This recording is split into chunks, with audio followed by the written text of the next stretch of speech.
കോൺഗ്രസിന് വമ്പൻ തിരിച്ചടി കിട്ടിയിരിക്കുകയാണ്. വമ്പൻ തിരിച്ചടി എന്ന് തന്നെ പറയാം. കോൺഗ്രസിന്റെ കോഴിക്കോട് കോർപ്പറേഷനിലേക്കുള്ള മേയർ സ്ഥാനാർത്ഥിയായിരുന്ന VM ബിനുവിന്റെ ഹർജി ഹൈക്കോടതി തള്ളിയിരിക്കുകയാണ്. VM ബിനുവിന് ഇലക്ഷൻ വോട്ടർ പട്ടികയ്ക്കകത്ത് വോട്ടില്ലായിരുന്നു. അതില്ലാതെയാണ് ഇലക്ഷന് മത്സരിക്കാൻ തീരുമാനിച്ചത്. വോട്ടർ പട്ടികയ്ക്കകത്ത് വോട്ടില്ലാത്തതുകൊണ്ട് പുറമോട്ട് ഇറങ്ങേണ്ടി വന്നു. എന്നാൽ സംസ്ഥാന സർക്കാരിന്റെ ഇടപെടൽ മൂലമാണ് തനിക്ക് വോട്ടർ പട്ടികയിൽ നിന്ന് എൻ്റെ പേര് നീക്കം ചെയ്യപ്പെട്ടത് എന്നുള്ള ആരോപണമായിട്ടായിരുന്നു VM ബിനു അതിന് മറുപടി നൽകിയത്. അതിന്റെ ഭാഗമായിട്ട് ഹൈക്കോടതിയിൽ ഹർജി ഫയൽ ചെയ്തിരുന്നു. ആ ഹർജി ഇന്ന് ഹൈക്കോടതി കയ്യോടെ തള്ളി. സുപ്രധാനമായ കാര്യമാണ്. അതുകൊണ്ട് തന്നെ സിനിമാ സംവിധായകൻ കൂടിയായിട്ടുള്ള VM ബിനുവിന് കോൺഗ്രസിന് വേണ്ടി കോഴിക്കോട് നഗരസഭയിലേക്ക് മത്സരിക്കാൻ സാധിക്കില്ല.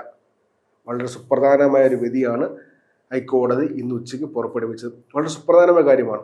ഈ വിഷയത്തിനകത്ത് വേറെ ആരെയും കുറ്റം പറയാൻ പറ്റത്തില്ല. സെലിബ്രിറ്റികൾക്ക് പ്രത്യേക പരിഗണന നൽകാൻ ആകത്തില്ലെന്ന് കോടതി വ്യക്തമായിട്ട് എടുത്തിന് പറയുകയും ചെയ്തു.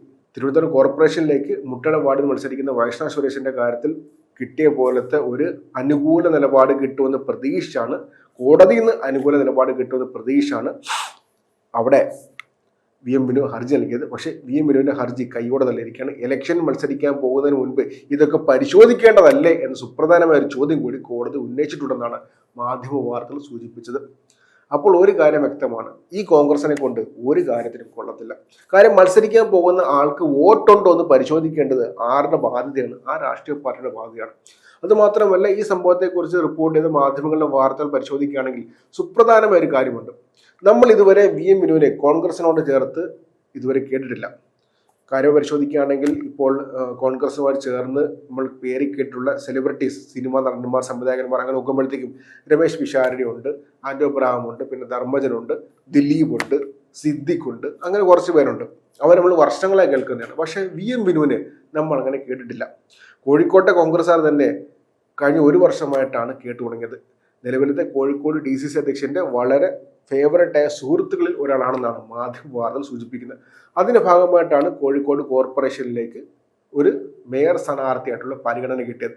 അപ്പോഴെങ്കിലും മത്സരിക്കാൻ തീരുമാനിപ്പിച്ച സമയത്തെങ്കിലും നോക്കേണ്ടതല്ലായിരുന്നു. കാരണം 12-ാം തീയതി വരെ വോട്ട് ആഡ് ചെയ്യാനുള്ള അവസരം ഉണ്ടായിരുന്നു. അപ്പോൾ വേണമെങ്കിലും വോട്ട് ആഡ് ചെയ്തുകൊണ്ട് വ്യക്തമായിട്ട് സ്ഥാനാർത്ഥി നിർണ്ണയമായിട്ട് മുന്നോട്ട് പോകാമായിരുന്നു. പക്ഷെ അപ്പോൾ അത് പരിശോധിക്കാതെ അവസാനം കാര്യങ്ങൾ പുറത്തു വന്നപ്പോഴത്തേക്കും സ്ഥാനാർത്ഥി പട്ടികയിൽ നിന്ന് പുറന്തള്ളേണ്ടി വരുമെന്ന അവസ്ഥയായപ്പോഴത്തേക്കും പിന്നെ നാടകമായി രംഗത്തെത്തി.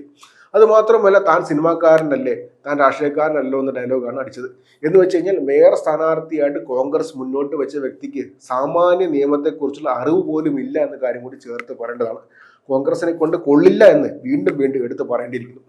എന്തൊക്കെയായാലും VM ബിനുവിന്റെ ഹർജി കോടതി ഇന്ന് തള്ളി. വളരെ സുപ്രധാനമായ കാര്യമാണ്. അതിനെക്കുറിച്ച് കോൺഗ്രസ് സീരിയസ് ആയിട്ട് ചിന്തിക്കേണ്ടതാണ്. കാര്യം എന്ന് വെച്ച് കഴിഞ്ഞാൽ അടുത്ത നിയമസഭ ഇലക്ഷന്റെ സെമി ഫൈനലാണ് ഈ ഇലക്ഷൻ. വളരെ സുപ്രധാനമായ ഇലക്ഷനാണ്. ഈ തദ്ദേശ ഇലക്ഷനിൽ ജില്ലാ പഞ്ചായത്തുകളിലേക്കും കോർപ്പറേഷനിലേക്കുമുള്ള പ്രകടനം എങ്ങനെയാണെന്നനുസരിച്ചിരിക്കും അടുത്ത നിയമസഭ ഇലക്ഷൻ എങ്ങനെയായിരിക്കും സംഭവിക്കാൻ പോകുന്നത്. കാര്യം വെച്ച് കഴിഞ്ഞാൽ 2020-21 നമ്മൾ പരിശോധിച്ച് കഴിഞ്ഞാൽ 2020 തദ്ദേശ ഇലക്ഷനിൽ ഇടതുപക്ഷത്തിന് 4 കോർപ്പറേഷനാണ് ലഭിച്ചത്. ഒരേ ഒരു കോർപ്പറേഷൻ മാത്രമാണ് UDF ലഭിച്ചത്. 10 ജില്ലാ പഞ്ചായത്തുകൾ LDF ലഭിച്ചു. 4 മാത്രമാണ് UDF ലഭിച്ചത്. അങ്ങനെ നോക്കുമ്പോഴത്തേക്കും 2021 ഇലക്ഷന്റെ വ്യക്തമായ ഒരു സൂചന 2020 ഇലക്ഷൻ തന്നെ കിട്ടിയിരുന്നു. അതുകൊണ്ട് തന്നെ ഈ ഇലക്ഷനകത്ത് എങ്ങനെയൊക്കെ നോക്കിയാലും കോൺഗ്രസിന് പ്രവർത്തിക്കേണ്ടതും നില മെച്ചപ്പെടുത്തേണ്ടതും അത്യന്താപേക്ഷിതമാണ്. നില മെച്ചപ്പെടുത്തിയില്ലെങ്കിൽ 2026 ഇലക്ഷനും ചിലപ്പോൾ തോറ്റുപോകും.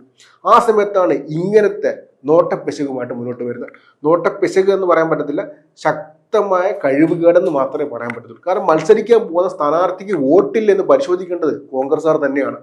അത് പരിശോധിക്കാതെ വോട്ട് സർക്കാർ വെട്ടിമാറ്റി എന്ന് പറഞ്ഞ് ആരോപിച്ചു കഴിഞ്ഞാൽ അതെങ്ങനെയാണ് ശരിയാവുക? അതാണ് ഇന്ന് കോടതി വ്യക്തമാക്കിയത്.